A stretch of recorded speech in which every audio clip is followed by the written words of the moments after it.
What's the biggest mistake real estate investors make?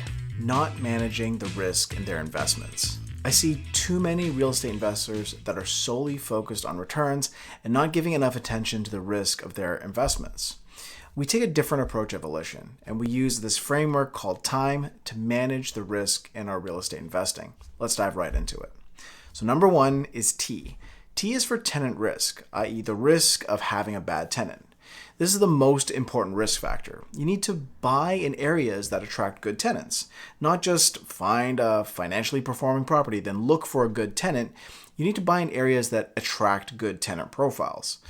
You might think buying somewhere which has landlord-friendly laws could mitigate all your risk, but that's just half the battle. If you end up with a bad tenant, you still need to go through collections and eviction, even if the law is on your side.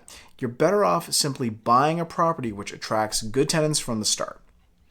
Number two, I is for investor risk. This is the risk that you bring to the deal by your lack of investment knowledge. Knowledge is how money is made in investing, not chasing the latest shiny thing.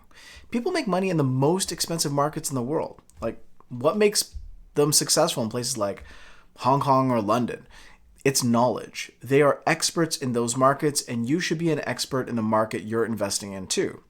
I always joke with our Toronto investors, if you don't know the difference between Moss Park and High Park, and you think they're just parks, don't invest in Toronto. Number three, M is for market risk. This is the risk of the market you're investing in. This is especially important with the ongoing trade war with the US. Does the city you're investing in have a diverse economy? Is it tied to a single industry? Is there major investment from companies and government? Is the population growing? Is infrastructure growing? You want to be able to answer all these questions and more to understand the risk for the market you're investing in. Lastly, number four is E, and this is estate risk. You can think of this as the risk tied directly to the property itself. Real estate is not just local, it is hyper-local. So examples of questions you might ask are, are you on the right part of the street where values are going up versus, south of the railroad tracks where it's not going up as much? Is this house too far away from a laneway entrance to allow for a laneway suite? How do you mitigate the risk of buying a 100-year-old home? Does ceiling heights allow for legalization of a secondary suite? I could go on and on, but I think you get the point here.